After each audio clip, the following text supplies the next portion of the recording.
រឿងម៉ាយ៉ាស្រីកាលពីព្រេងនាយមានបរិសម្នាក់មានប្រពន្ធនៅជាមួយគ្នាតែពុំមានកូនលុះយូរទៅប្រពន្ធនោះមានសហាយ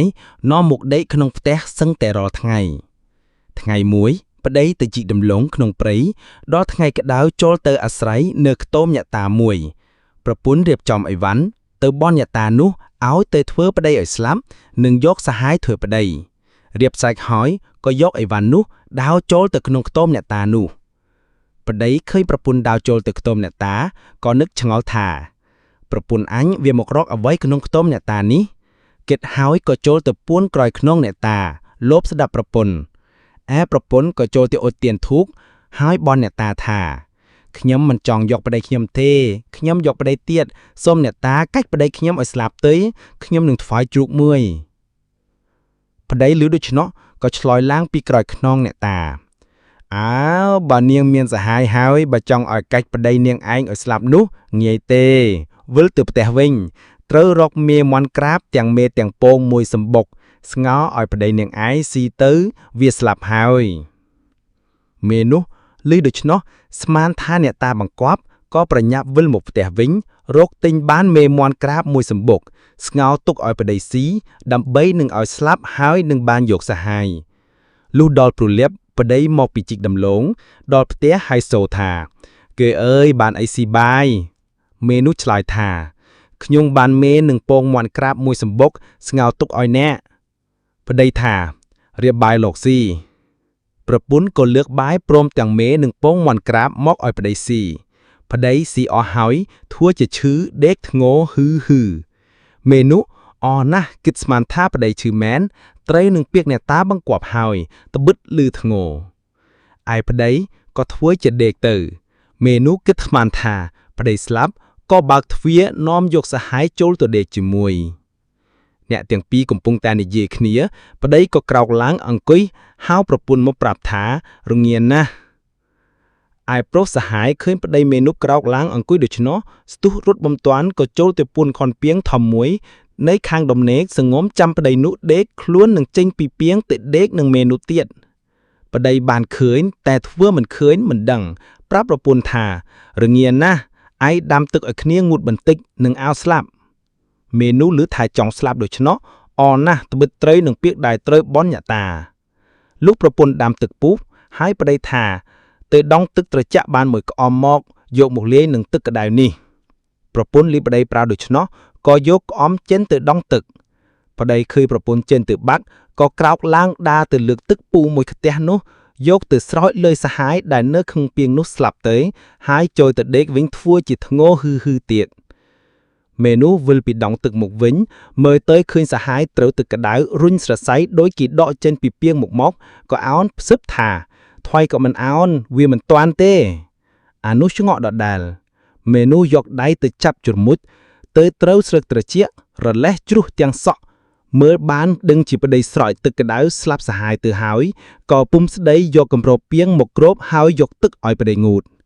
ឯប្តីក៏ពុំស្ដីទឹកក៏ពុំងូតប្រាប់ប្រពន្ធថាអញគ្រាន់បាហើយហៅប្រពន្ធចូលទៅដេកទៅលុះព្រឹកប្រហាមឡើងមេនោះពុំដឹងបើគេដូចបណ្ឌិតនឹងយកខ្មោចឲ្យលួចចេញពីផ្ទះក៏នឹកឃើញថាក្នុងស្រុកនេះមានចៅ4នាក់តែងតែលបលួចឲ្យវណ្ណអ្នកផងសពថ្ងៃសពយប់គ្រប់ភូមិដូច្នេះហើយអញនឹងគិតឲ្យចៅទាំង4នាក់នោះយកខ្មោចចេញពីផ្ទះអញទៅចោលក្នុងព្រៃឲ្យបានគិតហើយក៏ដើរខ្ជីសម្ពុតហូលអាវព្រែគេយកមកហាលជុំវិញផ្ទះឯចៅទាំង4នាក់នោះឃើញហើយគិតគ្នាថាជើមេនោះមានណាស់តើយប់នេះយើងទៅលបលួចវាឲ្យបានកុំខានសពថ្ងៃយើងស្មានថាវាក្រមេនោះក៏ហៅសម្ពុតហូលអាវព្រែនោះលុកដល់ពេលល្ងាចយកទៅជូនគេវិញហើយយកខ្សែចងរឹតរូតពាងខ្មោចនោះឲ្យជាប់ទុកឲ្យចៅចូលលួចមកសែងយកទៅចោលឯចៅទាំង4នាក់លុះយប់ក៏បបួលគ្នាទៅលួចចូលទៅរករបស់ទាំងអស់នោះពុំឃើញប្រទះតែពាងមួយចងមាត់ជាប់បើកពុំរួចចៅទាំង4នាក់និយាយគ្នាថារបស់នោះវាដាក់ក្នុងពាងនេះហើយបើដូច្នោះត្រូវយើងសែងពាងនេះថាហើយក៏នាំគ្នាសែងពាងនេះទៅដល់ព្រៃឆ្ងាយក៏ស្រែកលូកមើលអាមួយលូកដៃទៅត្រីសក់ថាវើយសោតនោះដកដៃចេញ មួយលោកដៃទៅត្រូវស្លឹកត្រចៀកត្រូវភ្នែកច្រមុះស្រែកថាវើយខ្មោចទេមួយមិនជឿលោកដៃទៀតត្រូវដាំទ្រូងដឹងថាខ្មោចមែនក៏ស្ទុះរត់ចោលហើយខាងណាស់ត្បិតមេនោះបញ្ឆោតឲ្យសែងខ្មោចចោលបានចៅទាំង4នាក់គិតគ្នាថាយើងឃ្លាំមើលមេនោះបើឃើញវាដើរទៅណាតែម្នាក់ឯងទៅគ្នាយើងចោមរោមចាប់វាវាយឲ្យវារៀងកុំឲ្យវាបញ្ឆោតយើងទៀតជួនជាថ្ងៃមួយមេនោះចុះទៅកំពុងរកទិញអីវ៉ាន់ត្បិតមានសំប៉ៅទៅនឹងមកដល់ពីស្រុកក្រៅមេនោះដើរដល់កំដៅផ្លូវក៏ជួបនឹងចៅទាំង4នាក់នោះចៅឃើញក៏នាំគ្នាចាប់នឹងវាយហើយជេរពីរឿងដែលវាបញ្ឆោតនោះមេនោះឆ្លើយថាណយអ្នកបើអ្នកវាយខៀងក៏ឥតប្រយោជន៍ដែរត្បិតខ្ញុំទើទាប្រាក់ពីនายសំប៉ៅដូច្នេះចូលមកអញ្ជើញទៅនឹងខ្ញុំទាប្រាក់បានចាយគ្នាចាយលេងចៅទាំង4នាក់ឮថាវាទើទាប្រាក់ដូច្នោះក៏ចូលចាត់បបួលគ្នាទៅមេនោះផ្ដាំចៅទាំង4នាក់ថាអស់អ្នកឈរចាំខ្ញុំនៅលើច្រាំងចុះបើកាលណាឃើញខ្ញុំបោចដៃនោះអ្នកទាំងអស់គ្នាចុះទៅបានប្រាក់ហើយមេនោះនិយាយផ្ដាំចៅទាំង4នាក់ហើយក៏ចុះទៅសំប៉ៅនិយាយនឹងនายសំប៉ៅលួកចៅទាំង4នាក់វាថាចៅនេះជាខ្ញុំរបស់វាហើយចង្អុលបង្ហាញនายសំប៉ៅថានួនវាទាំង4នាក់បើវាចុះមកខ្ញុំឡើងទៅលើគោកសូមអ្នកចាប់ដាក់ច្រវាក់ឲ្យជាប់ទៅកុំឲ្យវារត់បាននายសំប៉ៅព្រមហើយសួរថាខ្ញុំនាងឯងទាំង4នាក់លក់ថ្លៃប៉ុន្មានមេនោះថាម្នាក់ថ្លៃ2ណែននายសំប៉ៅឲ្យ1ណែនកន្លះវាក៏ព្រមលក់ហើយចេញមកក្រៅបកដៃហៅចៅទាំង4នាក់ចៅទាំង4នាក់គិតស្មានថាវាហៅឲ្យទៅយកប្រាក់ក៏នាំគ្នាទៅចុះទៅដល់ហើយស្រាប់តែនายសំប៉ៅប្រាមនុស្សឲ្យដាក់ច្រវាក់នៅបាតសំប៉ៅទាំងអស់គ្នាមេនោះក៏យកប្រាក់ឡើងមកបាត់បានប្រាក់ហើយមេនោះដើរវិលមកផ្ទះវិញដល់កណ្ដាលផ្លូវជួនជាយប់ពុំហ៊ានដើរទៅទៀតក៏ឡើងទៅដេកលើដើមឈើមួយនៅប្រផ្លូវនោះឯចៅទាំង4នាក់លុះនายសំប៉ៅដាក់ច្រវាក់ជាប់ហើយក៏និយាយគ្នាថាជើមេនោះហៅពេញជាប្រាជ្ញាធំវាបញ្ឆោតឲ្យយើងសែងខ្មោចទៅចៅនៅក្នុងព្រៃហើយឥឡូវនេះវាលក់យើងបានទៀត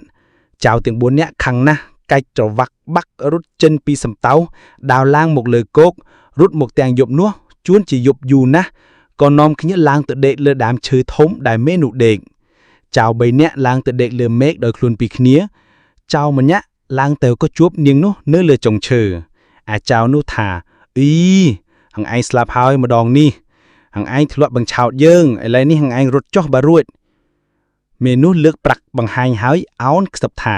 ណយអ្នកកុំស្ដីកុំឲ្យអ្នកទាំង3នាក់ទៀតដឹងហើយយើងត្រូវយកគ្នាជាប្តីប្រពន្ធនិងយកប្រាក់នេះទៅចាយរកស៊ីស្រួលជាងអ្នកកុំធ្វើបាបខ្ញុំធ្វើអីចៅនោះឮដូច្នោះក៏មិនស្ដីខិតចូលទៅចិត្តលូកអោបគៀកមេនោះហើយថាប្អូនឯងហៅប្រាជ្ញាធំ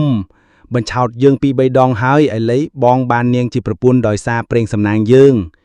និយាយហើយក៏អោបតាមចិត្តមេត្រីមេនោះពុំប្រំរាស់ហើយថាខ្ញុំខ្លាចក្រែងញាក់ស្រឡាញ់ខ្ញុំមិនស្មោះខ្ញុំស្រឡាញ់ស្មោះចិត្តមួយហើយចៅនោះថាបងស្រឡាញ់ស្មោះហើយនាងពុំដឹងចិត្តបងចង់ឲ្យបងស្បុតឬបងធ្វើម្ដេចមេនោះថាបងស្រឡាញ់ចិត្តមួយនឹងគ្នាមានតែលិតអណ្ដាតគ្នាទើបមេនោះលៀនអណ្ដាតហើយអោនទៅរកចៅនោះចៅលិតអណ្ដាតមេនោះហើយលៀនអណ្ដាតឲ្យមេនោះលិតវិញមេនោះកម្មអណ្ដាតចៅនោះដាច់អស់មួយកំណាត់ហើយចល័នទម្លាក់ពីលើចុងឈើធ្លាក់ដល់ដីស្រែកលឺតែលលល់ចៅ3នាក់គិតខ្មានថានายសំប៉ៅចោមចាប់ក៏លោតពីលើមេឈើរត់ទៅហើយស្រែកហៅគ្នាថាវើយគ្នាយើងរត់នายសំប៉ៅដេញហើយចៅដែលដាច់អណ្ដាតនោះស្រែកហៅគ្នាវាថាមេនោះនៅលើចុងឈើត្រូវមកចាប់ប៉ុន្តែវាដាច់អណ្ដាតដូច្នោះនិយាយមិនច្បាស់លឺតែលលល់គ្នាវាគិតស្មានថាគេដេញចាប់ចេះតែប្រឹងរត់យកតែព្រះអាយុរៀងខ្លួនមេនោះចុះពីលើចុងឈើយកប្រាក់ទៅផ្ទះឲ្យប្តីនៅរកស៊ីជាមួយនឹងប្តីជាសុខសប្បាយតទៅអ្នកមានប្រាជ្ញាតែងនាំអាត្មាឲ្យសុខចម្រើន